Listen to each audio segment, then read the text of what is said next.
Mucho tiempo atrás, cuando todavía no existía nada, Neme Wenungi, el abuelito creador, comenzó a hacer las cosas que ahora vemos. Hizo las aguas de los ríos, lagunas y caños. Creó la selva con todos sus árboles y hierbas y luego comenzó a crear los animales. Los buenos como los guanganas, pavas, paujiles, tucanes, papagayos y monos. También aparecieron los que pueden hacer daño, como el tigre y las serpientes. Después de esto, se vieron en las aguas pescados, lagartos y charapas. Y cuando el jaguar nos parió, aparecimos nosotros, los Waorani. Wenungi es como nosotros, tiene vida y piensa, como si tuviera sangre. Como una persona, la tierra respira y el agua la recorre como la sangre a nosotros. Si amamos la tierra, es porque está llena de vida. Si da vida, es porque la tiene, tanto que los animales suelen andar por ahí gritando de alegría. La tierra sostiene plantas y animales. Cuanto más la cuidemos, más vida tendrá, y ella se alegra o entristece según nuestro trato.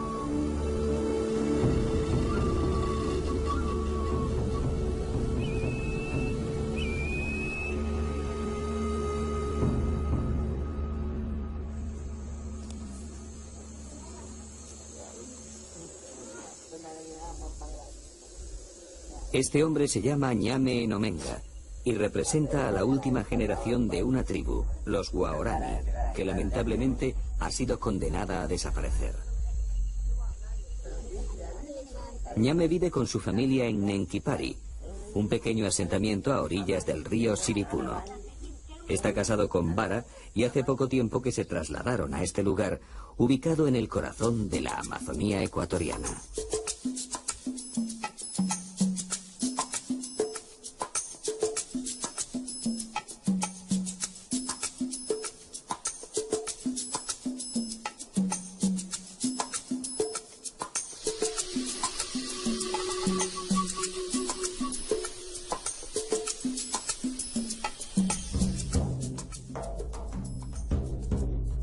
Los Waorani son un pueblo de tan solo 1.500 miembros, y sin embargo, su notoriedad y significado han estado, al menos desde hace un siglo, muy por encima de su censo numérico. Hasta hace apenas 30 años, han tenido para sus vecinos características más fantasmales que humanas, llegando a dominar una extensión de selva de unos 20.000 kilómetros cuadrados. Mantuvieron en jaque a pueblos mucho más numerosos, incluso a las todopoderosas compañías petroleras y al mismísimo gobierno nacional. Pese a todo esto, seguían siendo unos perfectos desconocidos. Los Waorani no tenían pasado, ni historia. Surgían como de la noche de los tiempos. La mayor parte de los Waorani se asientan en las selvas que forman el Parque Nacional de Yasuní.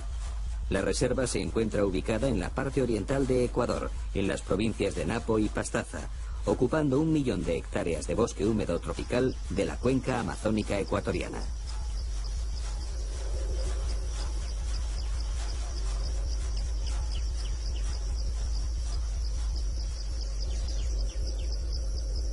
Yasuní forma parte del llamado Refugio Napo del Pleistoceno, constituyéndose en uno de los 10 lugares con mayor diversidad biológica del planeta.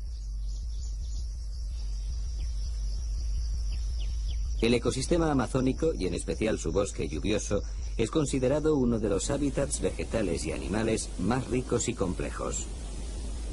Su característica más importante es la existencia de una prolífica flora y fauna, junto a extraordinarias variaciones de macro y microhábitats. Solo en este parque se han identificado más de 100 especies de árboles por hectárea. Para asimilar la verdadera magnitud de esta cifra, pensemos que en los bosques centroamericanos más densamente ricos no llegan a las 40 especies.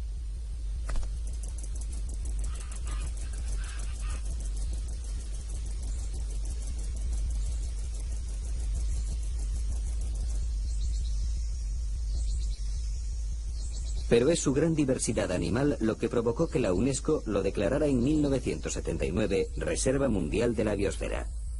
Las últimas investigaciones arrojan resultados espectaculares.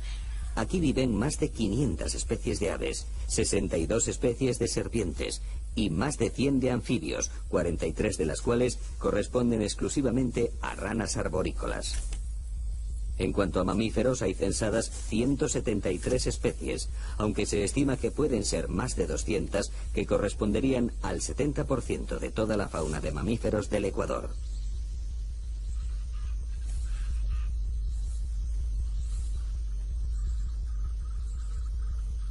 Las copas de los árboles son territorios casi exclusivos de aves y monos.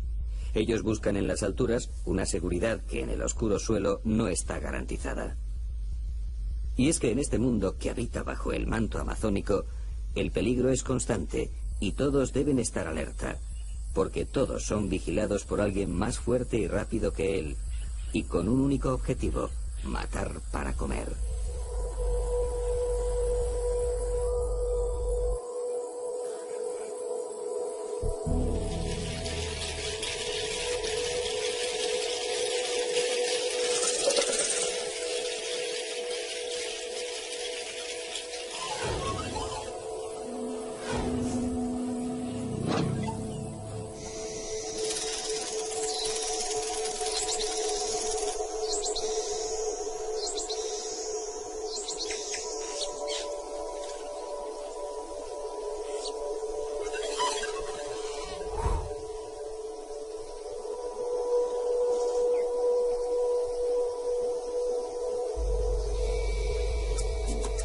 La Amazonía se ha convertido en un museo de la biología. El número de especies constituye de forma arrolladora el centro de la vida en la Tierra. De hecho, no existe ninguna colección de artefactos humanos que se acerquen ni de lejos al número de objetos diferentes que existe en una pluvisilva. Ninguna biblioteca o red de ordenadores podría contener la información almacenada en los cromosomas de los organismos que forman la selva tropical.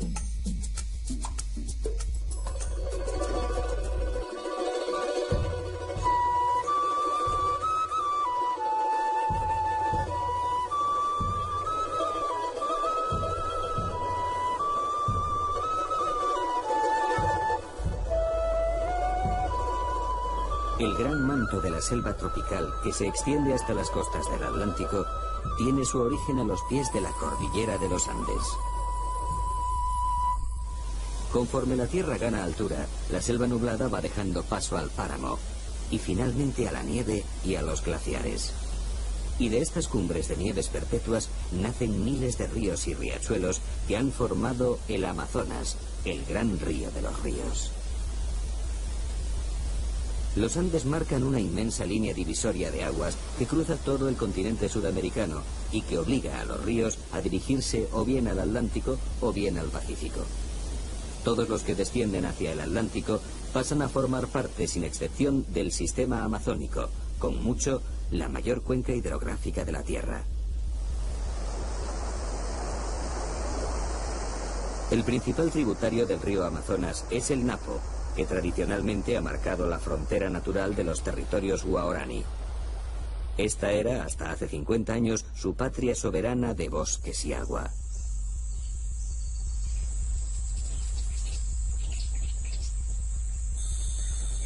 Aquí vivieron aislados y olvidados del tiempo durante siglos, dispersos en pequeños grupos o núcleos familiares.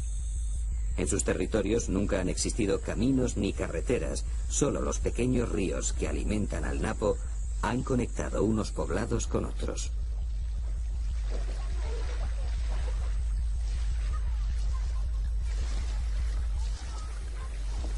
Estas vías fluviales han sido su única salida hacia el exterior. Pero los guaraní no son buenos navegantes, por lo que nunca se aventuraron a realizar largos viajes y apenas tuvieron contactos con otras tribus. Nunca aprovecharon los ríos ni fabricaron canoas, consiguiéndolas por intercambio con tribus vecinas como los Shuar o los Quichuas. Las necesidades proteicas no las resuelven con los productos del agua, sino en el interior de los bosques, que es donde se encuentran los grandes mamíferos.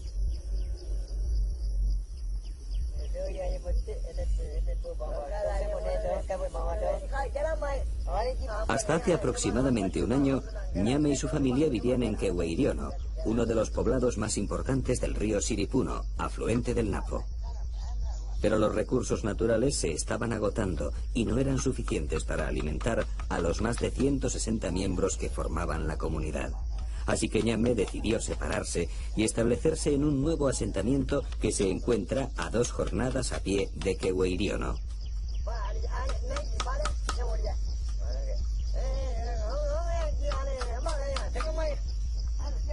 Él, su hijo Gaya y su hermano Ue van a salir de caza. Ellos básicamente viven de la caza y de la recolección de productos silvestres, que representan el 90% de su dieta alimenticia.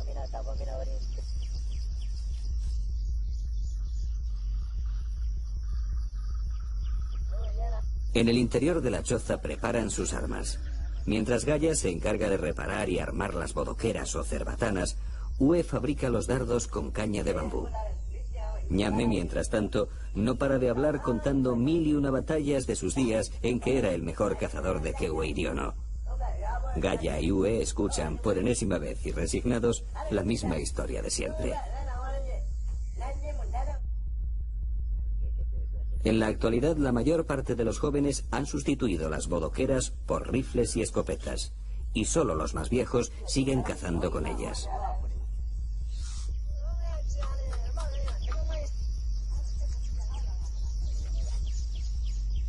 Una vez que Ue ha acabado de fabricar los dardos, se sienta cerca del fuego y comienza a impregnarlos de curare.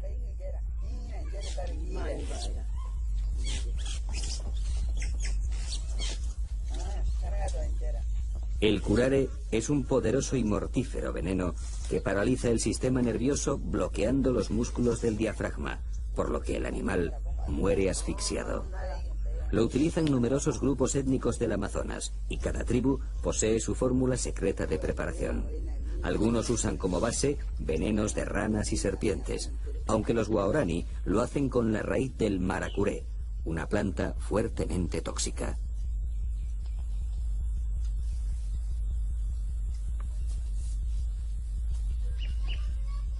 El cazador va impregnando concienzudamente cada uno de los dardos que luego deposita cerca del fuego para que el veneno se vaya secando.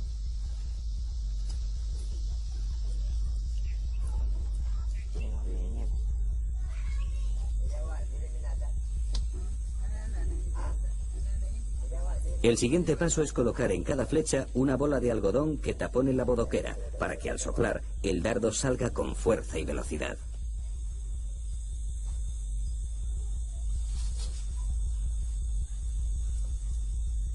Por último, Ue utiliza la mandíbula de una piraña para hacer una muesca en el extremo impregnado de curare.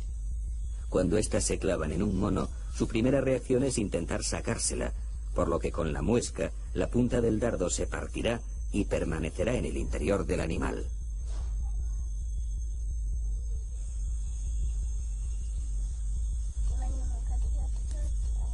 Mientras tanto, Ñame prepara la lanza.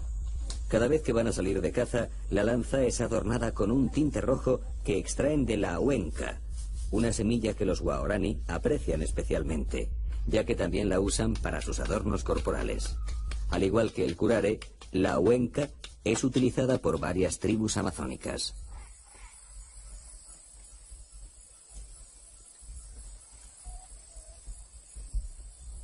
Los materiales para la caza están preparados. Solo queda comprobar que las bodoqueras no estén obstruidas ni dobladas. Ue sale de la choza y elige como diana el tronco de un árbol situado a unos 20 metros de distancia. Disparar con las cerbatanas es el pasatiempo preferido por los Waorani, que continuamente hacen apuestas para ver quién es el que mejor puntería tiene.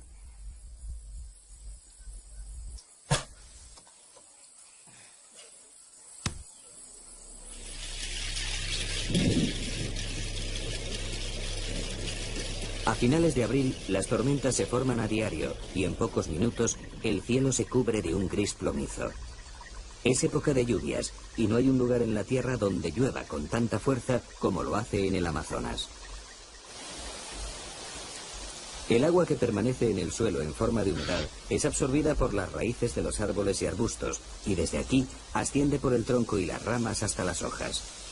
Durante las horas diurnas, el agua se evapora de la superficie hacia la atmósfera en un proceso que se conoce como evapotranspiración. Se ha estimado que más de la mitad de la lluvia que cae en la cuenca del río Amazonas vuelve a la atmósfera a través del follaje de los árboles.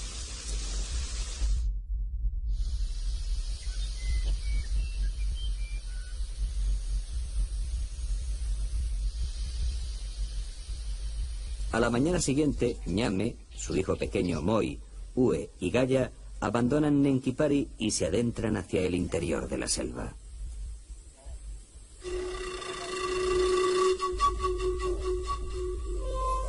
El color de su piel es el mejor camuflaje dentro del bosque. Incluso Gaya y Moi se quitan sus ropas occidentales cuando salen de caza. A ellos les da vergüenza ir desnudos porque lo ven como un símbolo salvaje, aunque respetan que su padre y su tío solo utilicen como vestimenta el come, un cordón alrededor de la cintura que les sujeta el pene contra la barriga.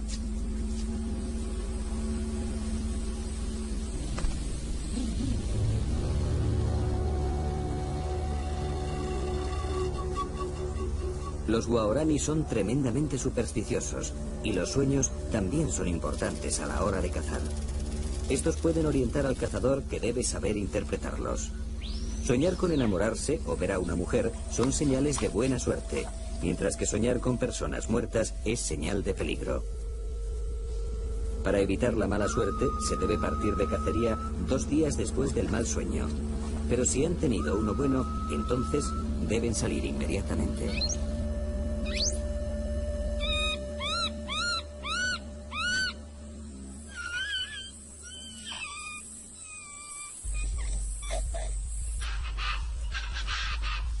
A los animales los detectan por las huellas y por el olor que dejan impregnado en el suelo, en las plantas y en los troncos, por el ruido que emiten cuando caminan o se mueven en los árboles y por los frutos que dejan parcialmente comidos.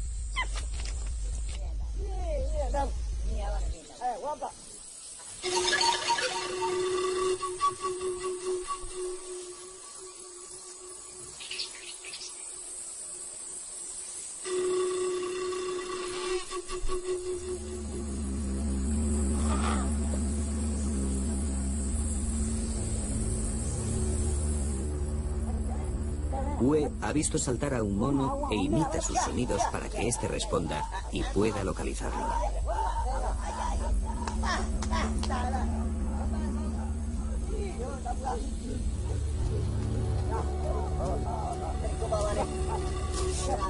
Los cazadores han encontrado a una familia de chorongos. Con ruidos y movimientos de ramas intentan distraerlos y mantenerlos cerca. Gaya le prepara los dardos a su hermano pequeño, que va a ser el encargado de disparar. El blanco no es sencillo, porque los monos no paran de moverse. Moi sigue los movimientos de los chorongos bajo la atenta mirada de su padre. El primer tiro lo ha errado, pero aún va a tener una segunda oportunidad.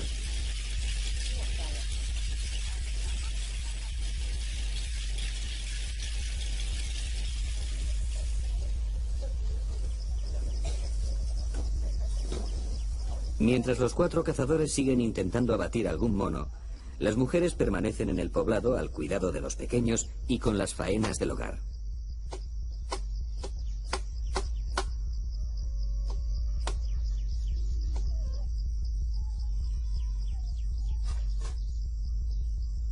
Vara, la mujer de Ñame, está fabricando cuerdas a partir de la chambira, una fibra vegetal con la que confeccionan canastos y redes para pescar. En la choza de al lado, Luana, la mujer de Gaya, prepara el tallabo, un tinte para teñir la chambira y que se obtiene machacando las hojas de un árbol al que llaman ñaña.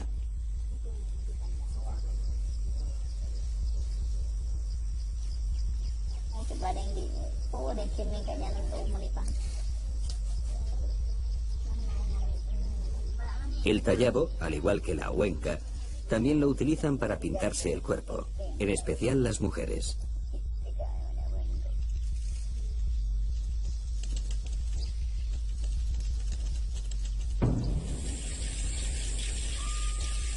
Moi también desaprovechó su segunda oportunidad y los monos han conseguido escapar. Pero por suerte pronto encuentran a otro grupo y Uwe, de nuevo, trata de distraerlos con su repertorio de sonidos.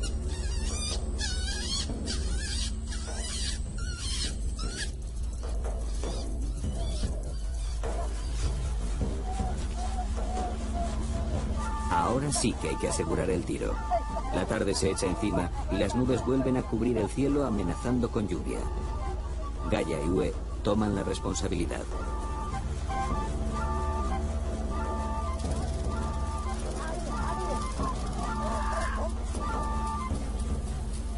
Cuando los Waorani tienen a una presa cerca, comienzan a moverse frenéticamente imitando los movimientos del animal, donde llegan a alcanzar una gran excitación.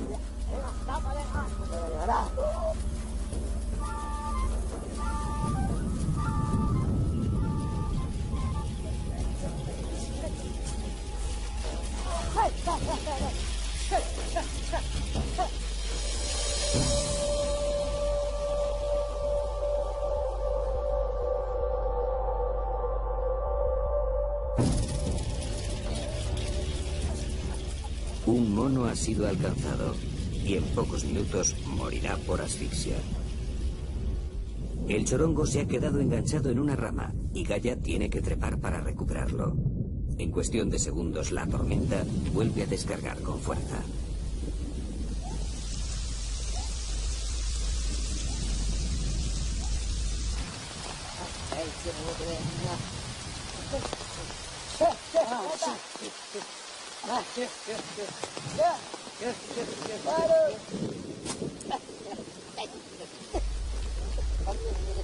Gaia le lanza el mono a Uwe, quien rápidamente lo prepara para su transporte. La lluvia arrecia y la noche está al caer. Aún les queda una buena caminata hasta Nenquipari, y ellos bien saben que caminar por la noche en la jungla puede resultar peligroso. Los Waorani consideran que el mejor momento para volver a casa es cuando las cigarras emiten sus ruidos al atardecer.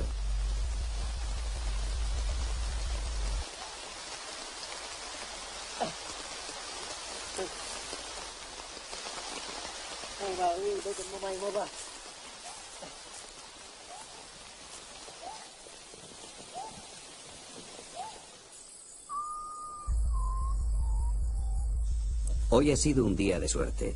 En el camino de vuelta localizaron a otra familia de chorongos y lograron matar a 3 de sus miembros. Hacía mucho tiempo que no cazaban tantos monos en una sola jornada. Desde que los jóvenes cazan con escopetas, los animales se han trasladado a lugares remotos y de difícil acceso. Cada vez es más complicado cazar con bodoqueras y muy pronto esta arma caerá en el olvido.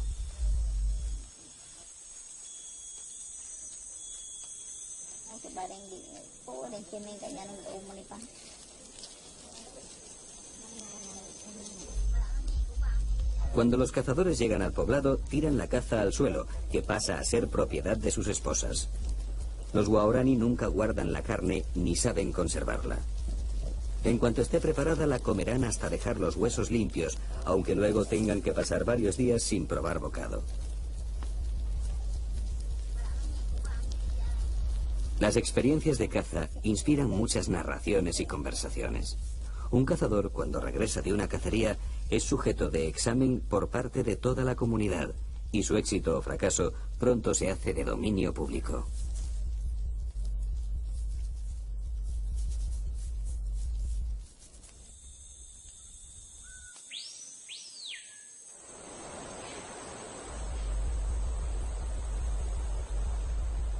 Aunque los Waorani tradicionalmente han vivido de espaldas al río, siempre se han visto obligados a pescar, sobre todo durante las épocas en que la caza escasea.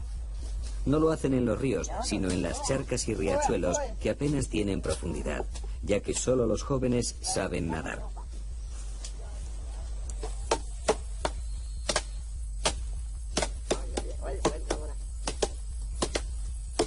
La técnica que utilizan es sencilla, pero muy productiva. Envenenar momentáneamente el agua. Para ello deben encontrar barbasco, una liana silvestre y no muy abundante que contiene unas sustancias tóxicas que eliminan el oxígeno del agua sin causar daño alguno al medio ambiente.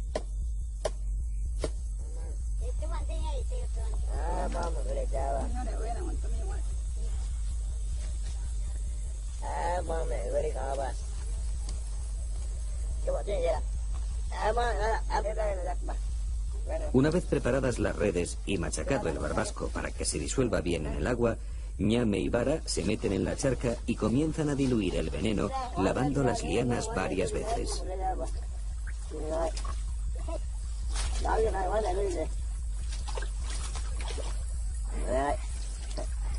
En pocos minutos, en lo que parecía una charca inmunda y sin vida, aparecen los pececillos. El matrimonio los va recogiendo cuidadosamente y almacenándolos en una hoja de banano.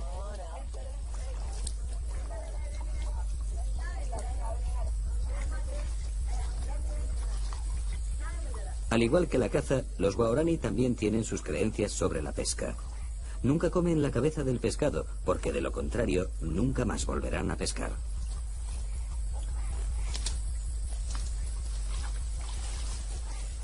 La pesca, particularmente realizada en las charcas y riachuelos tan ricos en nutrientes y que transportan partículas aluviales de las pendientes andinas, es una fuente de proteínas segura.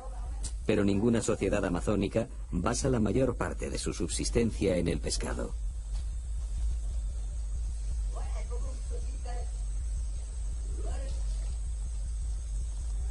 En menos de una hora, Vara y Ñame han conseguido suficiente pescado para comer. En el improvisado recipiente se pueden contar hasta 12 especies distintas.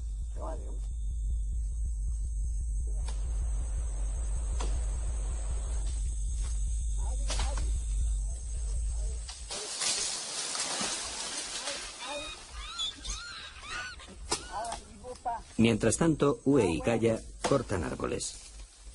Tradicionalmente estas talas se hacían para crear chacras o campos de cultivos, pero desde hace varios años los guaraní han encontrado en la madera una buena fuente de ingresos vendiéndola a los madereros colombianos.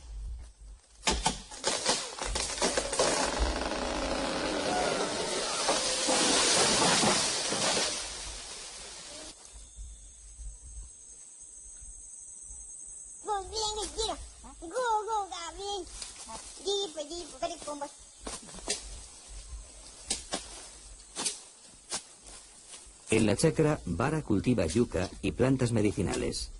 La yuca es un tubérculo tan eficiente en términos de calorías potenciales que sus únicas alternativas en todo el mundo son el llantén y el arroz. En la actualidad, menos del 1% de los grupos de la selva de América Latina obtienen la mayor parte de su alimento mediante la caza y la recolección, dependiendo exclusivamente de la agricultura para su supervivencia.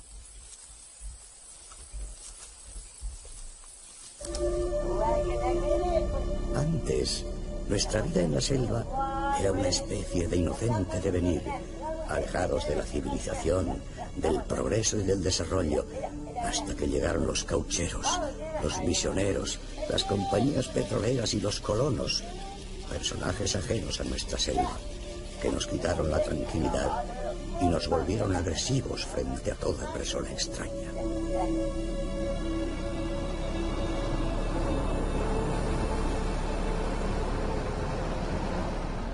La decadencia del pueblo guaraní comenzó en 1967, cuando la compañía norteamericana Texaco perforó el primer pozo petrolífero. Desde entonces se han construido 22 estaciones de producción, 399 pozos y más de 500 kilómetros de oleoductos con un impacto medioambiental desolador.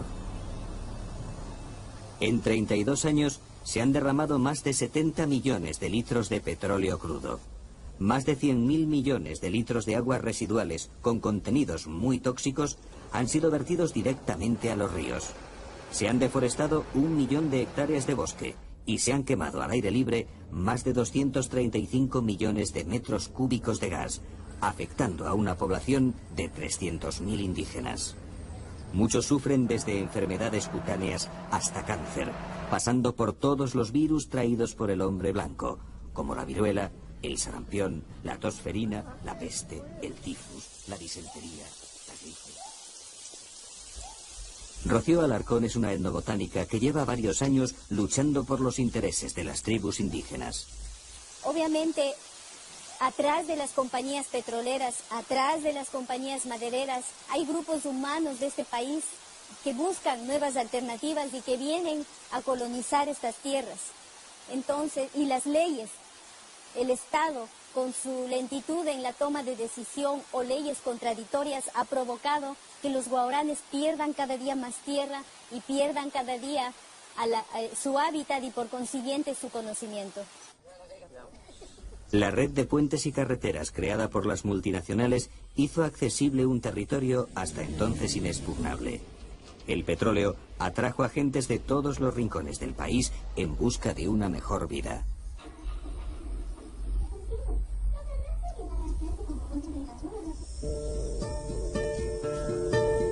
Davo es el hijo mayor de Ñame y Vara, pero hace muchos años que no sabe nada de ellos. Él decidió, junto a su mujer, abandonar la selva atraído por el dinero y las petroleras. Todavía no ha conseguido adaptarse a esta nueva vida y se siente perdido entre dos mundos. Su único refugio es el alcohol.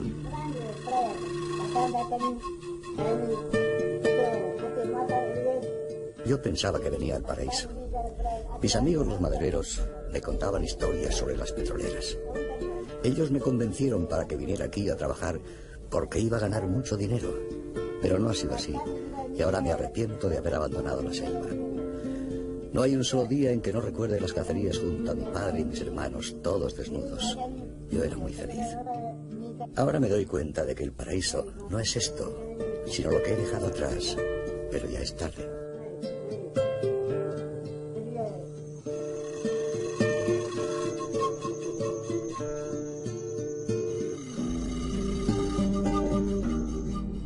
Davo no es el único guaraní que ha dejado la selva.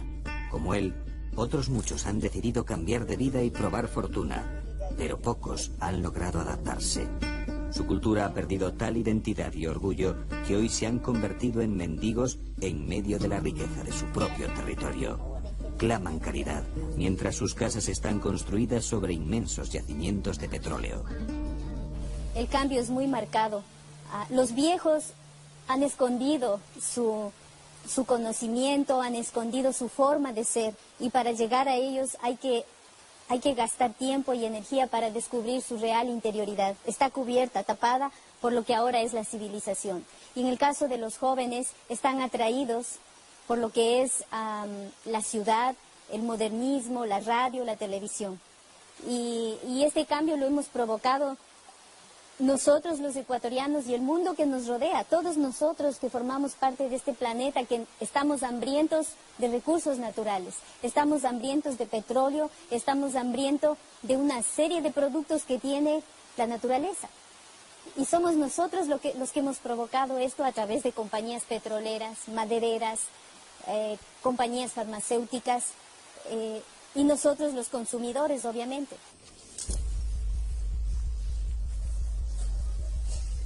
Los mayores se han resignado. Pero ¿qué futuro les espera a las nuevas generaciones? Creo que los guaraníes están todavía a tiempo para que podamos desarrollar una estrategia de protección en dos líneas. Protección del conocimiento ancestral, pero eso va acompañado con protección del bosque. Y brindarles alternativas para que ellos se capaciten y puedan entrar al mundo moderno, pero de una manera más lenta, más segura, porque ellos han tenido un cambio en 50 años desde la piedra hacia la civilización, hacia la computadora.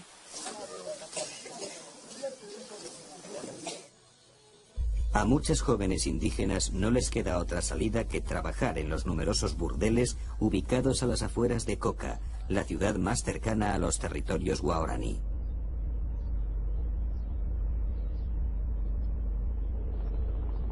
Coca se encuentra en la margen izquierda del río Napo y representa a la típica ciudad amazónica, remota y olvidada, que ha crecido sin orden ni concierto. A simple vista parece una ciudad pobre, pero nada más lejos de la realidad. Aquí el dinero corre como un reguero de pólvora. Prostíbulos, cantinas, salas de juego, hoteles y restaurantes se alimentan de los petroleros que pasan varios meses recluidos en el interior de la selva. A esto hay que añadir a los madereros, mineros y a los numerosos militares que protegen las plantas petrolíferas. Para venir a Coca se venía solo por río, no había otra vía de acceso. Teníamos que salir de Quito a Ambato, de Ambato a Baños, Puyo, Tena, Misahuallí. De ahí cogíamos la canoa y veníamos a Coca. Salíamos aproximadamente 11 de la mañana y llegábamos 4 o 5 de la tarde a Coca. Era la única vía. Entonces, en veces no alcanzábamos a llegar a Coca, nos tocaba dormir en algún punto de la ribera, en alguna casa de algún colono. El río Napo pues dividía dos sectores, la parte de los colonos indígenas que estaba aquí a mano izquierda y a mano derecha, todo ese territorio desde Misahuallí hasta Nuevo Rocafuerte, toda esa ribera era de los Aucas. No había una sola casa, no había un solo pueblo en todo ese trayecto, porque si alguno se atrevía a pasar se exponía, muchas veces les mataban. Con frecuencia a las mujeres no les mataban, se las llevaban para hacer las suyas. A los varones sí. Y recuerdo en ese tiempo, cuando estábamos aquí, los Aucas se aparecían al otro lado desnudos. Y había un pequeño piquete de soldados, una guarnición. Les rogábamos que vayan y les asusten, les disparen por lo menos al aire, y se iban. Entonces nosotros vivíamos en zozobra porque algunas veces sí se pasaban los Aucas para acá.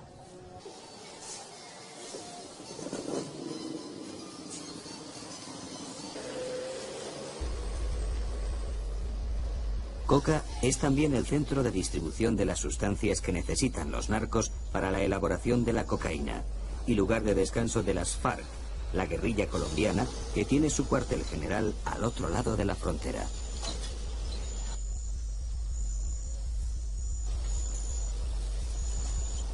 Al pasear por sus calles, uno siente que se encuentra más allá de la última frontera. Coca nunca descansa. Para muchos es la única válvula de escape que tienen para soportar una vida lejos de toda civilización, entre el juego, el alcohol y las prostitutas más baratas de Ecuador. Bueno, la historia de Coca tiene varias fundaciones. Desde el tiempo de los jesuitas, que se llamó San Antonio de la Coca. Posteriormente también fue fundada por un ecuatoriano, refundada, y esas se han llevado. Estaban aquí a la margen izquierda del río Napo, en la desembocadura con el río Coca. Y esta fundación es del año 54 más o menos, y es fundada por Camilo de Torrano, un capuchino, que vino aquí y en esta zona había pues 3 casitas de indígenas. Es ahí cuando se da la última fundación, hacia el año 54-56 por ahí. Pues en torno a la misión comienzan algunas cositas, pues la misión tiene la escuelita, tiene un dispensario y en torno a la misión se va concentrando un poquito la gente, pero Coca cuando se hace de verdad, o sea un poquito más grande, es cuando llega el petróleo.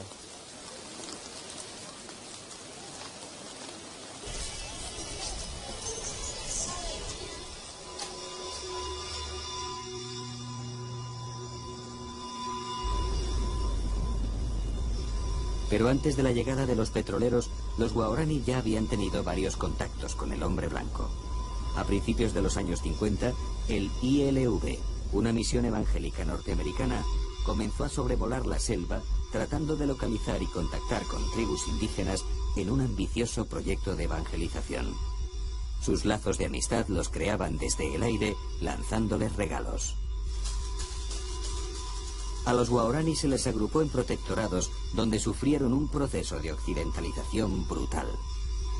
Fue el comienzo de su genocidio cultural, pero también el nacimiento de un mito que aún continúa.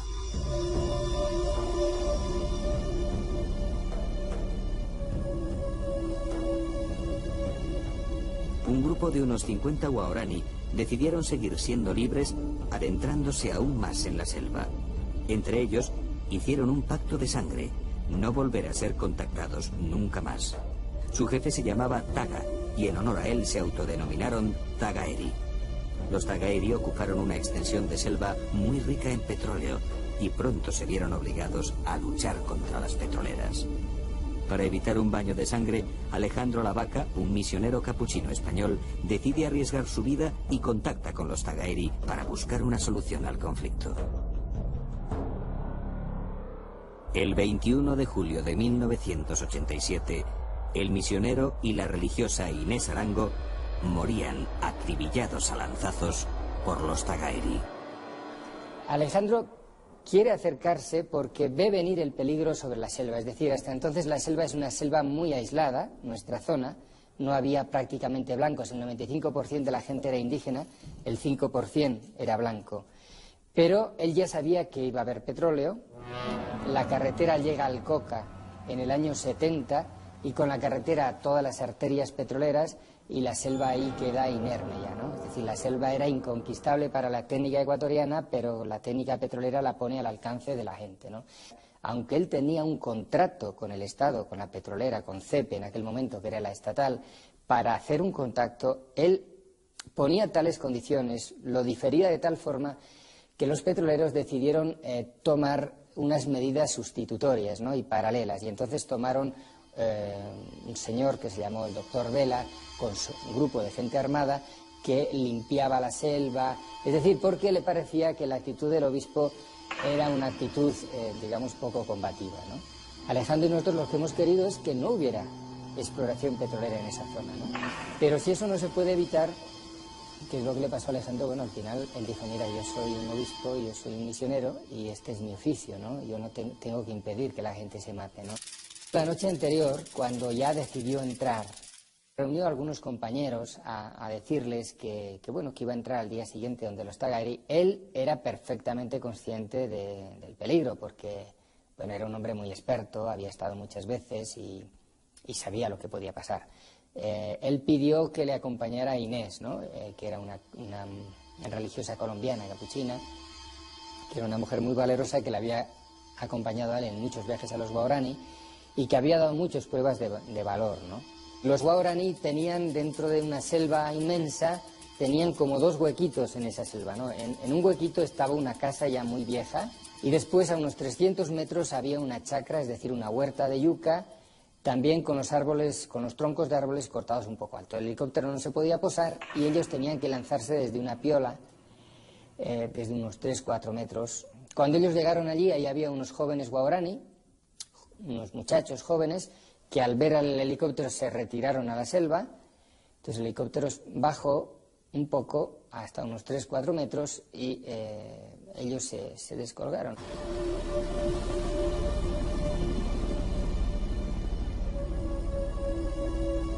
Que un obispo fuera acribillado por las lanzas guerreras de los aborígenes era algo no visto ni en tiempos del descubrimiento.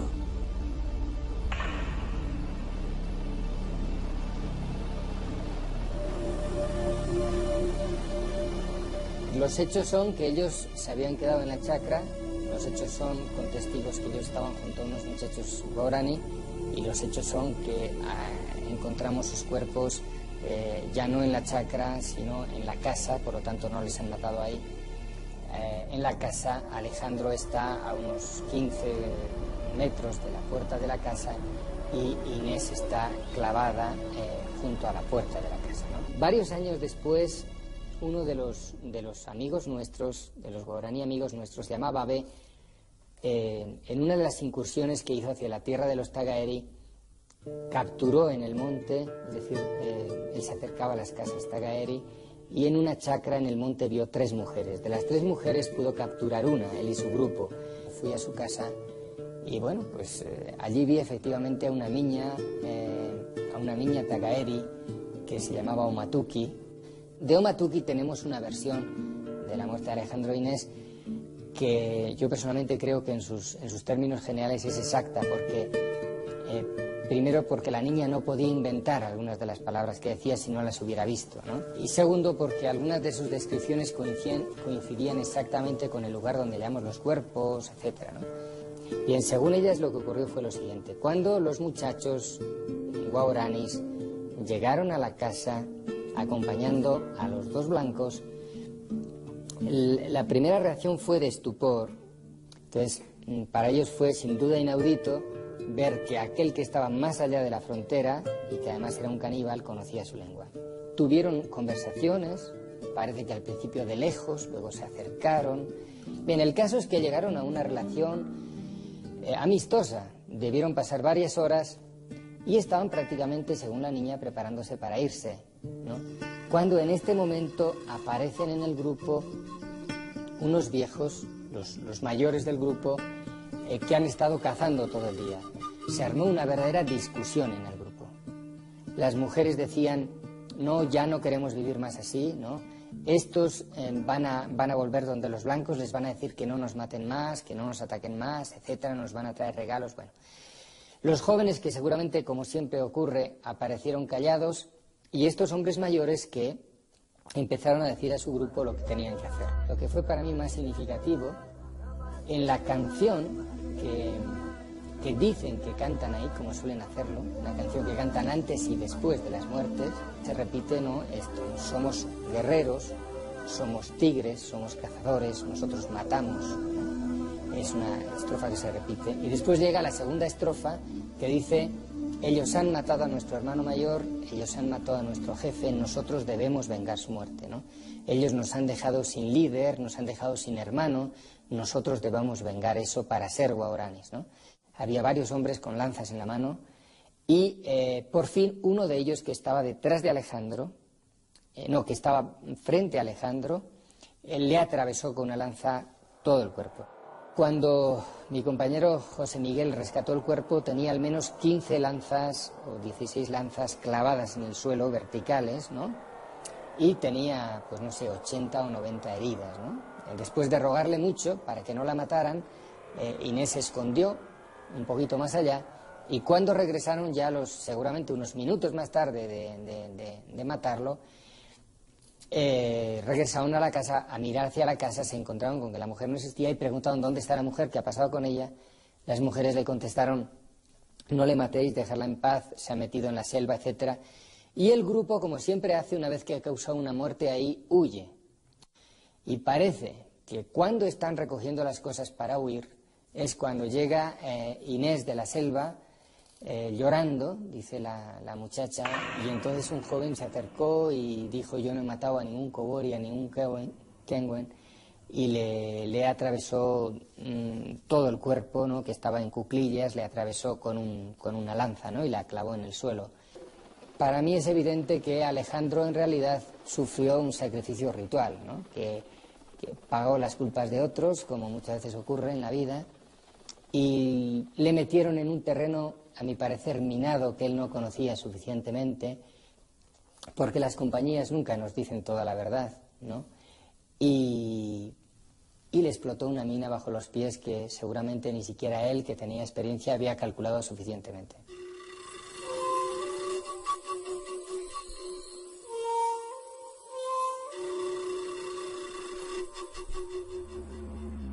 Ahora nuestra vida no es ese paraíso en medio de animales y flores.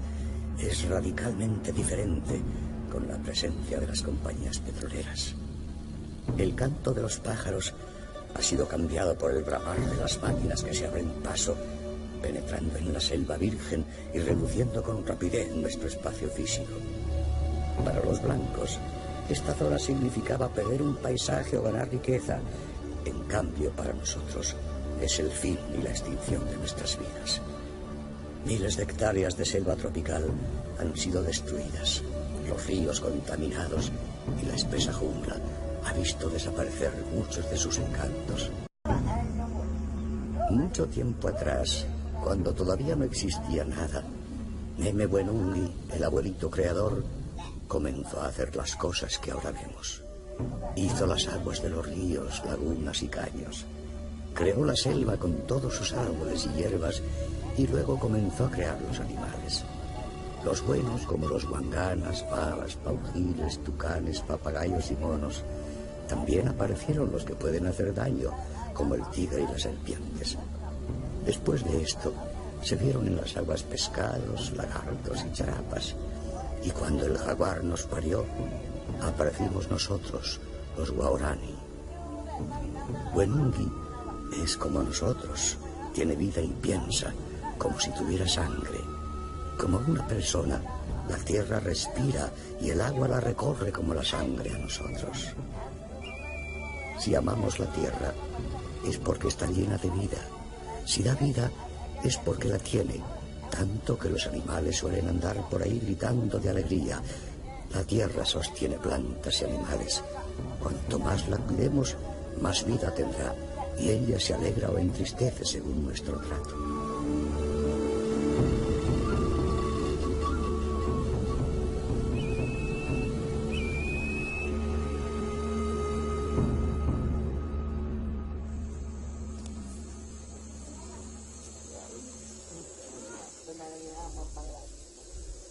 Este hombre se llama Ñame Enomenga y representa a la última generación de una tribu, los Waorani, que lamentablemente ha sido condenada a desaparecer.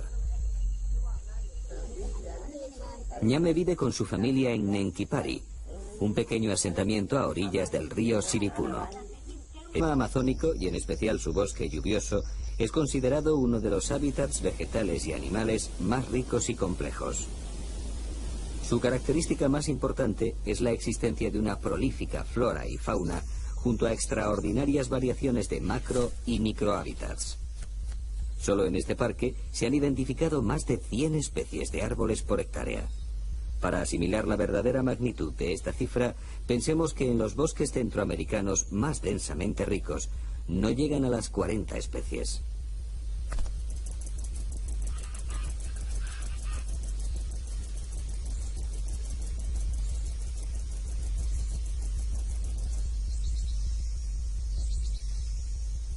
Pero es su gran diversidad animal lo que provocó que la UNESCO lo declarara en 1979 Reserva Mundial de la Biosfera. Las últimas investigaciones arrojan resultados espectaculares. Aquí viven más de 500 especies de aves, 62 especies de serpientes y más de 100 de anfibios, 43 de las cuales corresponden exclusivamente a ranas arborícolas. En cuanto a mamíferos, hay censadas 173 especies, aunque se estima que pueden ser más de 200, que corresponderían al 70% de toda la fauna de mamíferos del Ecuador.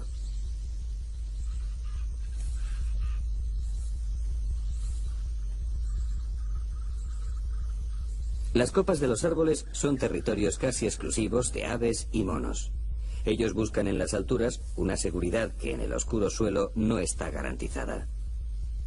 Y es que en este mundo que habita bajo el manto amazónico, el peligro es constante y todos deben estar alerta, porque todos son vigilados por alguien más fuerte y rápido que él, y con un único objetivo: matar para comer.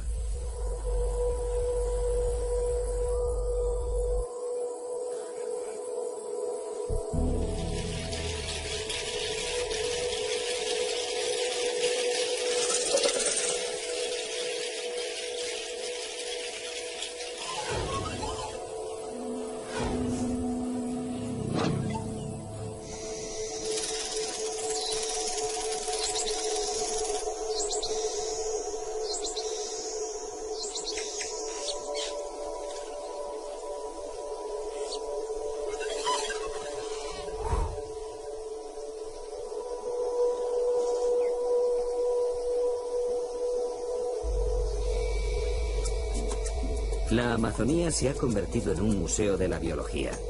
El número de especies constituye de forma arrolladora el centro de la vida en la Tierra. De hecho, no existe ninguna colección de artefactos humanos que se acerquen ni de lejos al número de objetos diferentes que existe en una pluvisilva. Ninguna biblioteca o red de ordenadores podría contener la información almacenada en los cromosomas de los organismos que forman la selva tropical.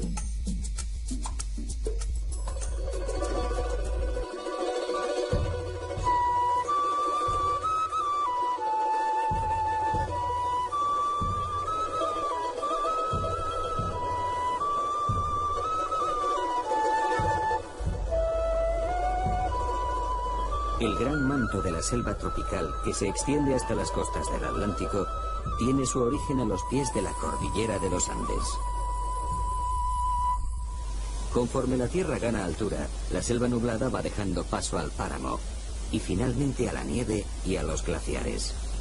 Y de estas cumbres de nieves perpetuas nacen miles de ríos y riachuelos que han formado el Amazonas, el gran río de los ríos. Los Andes marcan una inmensa línea divisoria de aguas que cruza todo el continente sudamericano y que obliga a los ríos a dirigirse o bien al Atlántico o bien al Pacífico. Todos los que descienden hacia el Atlántico pasan a formar parte, sin excepción, del sistema amazónico, con mucho la mayor cuenca hidrográfica de la Tierra. El principal tributario del río Amazonas es el Napo, que tradicionalmente ha marcado la frontera natural de los territorios Guaraní. Esta era, hasta hace 50 años, su patria soberana de bosques y agua.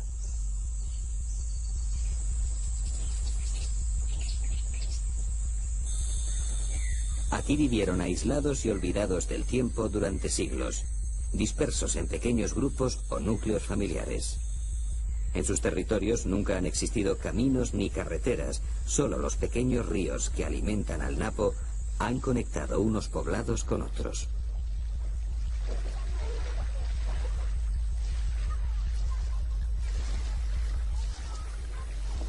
Estas vías fluviales han sido su única salida hacia el exterior. Pero los Guaraní no son buenos navegantes, por lo que nunca se aventuraron a realizar largos viajes y apenas tuvieron contactos con otras tribus. Nunca aprovecharon los ríos ni fabricaron canoas, consiguiéndolas por intercambio con tribus vecinas como los Shuar o los Quichuas. Las necesidades proteicas no las resuelven con los productos del agua, sino en el interior de los bosques, que es donde se encuentran los grandes mamíferos.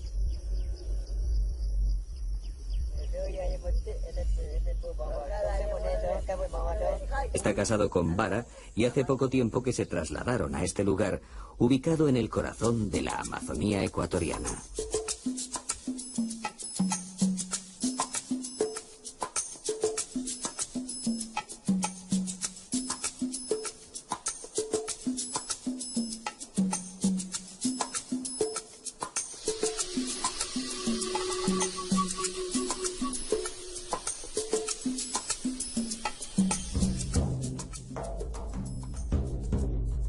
Los Guaraní son un pueblo de tan solo 1.500 miembros, y sin embargo, su notoriedad y significado han estado, al menos desde hace un siglo, muy por encima de su censo numérico. Hasta hace apenas 30 años, han tenido para sus vecinos características más fantasmales que humanas, llegando a dominar una extensión de selva de unos 20.000 kilómetros cuadrados. Mantuvieron en jaque a pueblos mucho más numerosos, incluso a las todopoderosas compañías petroleras y al mismísimo gobierno nacional. Pese a todo esto, seguían siendo unos perfectos desconocidos. Los Guaraní no tenían pasado, ni historia. Surgían como de la noche de los tiempos. La mayor parte de los Guaraní se asientan en las selvas que forman el Parque Nacional de Yasuní. La reserva se encuentra ubicada en la parte oriental de Ecuador, en las provincias de Napo y Pastaza, ocupando 1 millón de hectáreas de bosque húmedo tropical de la cuenca amazónica ecuatoriana.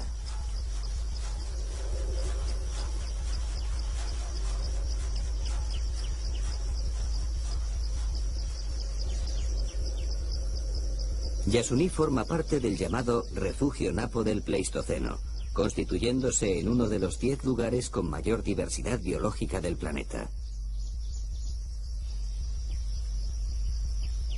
El ecosistema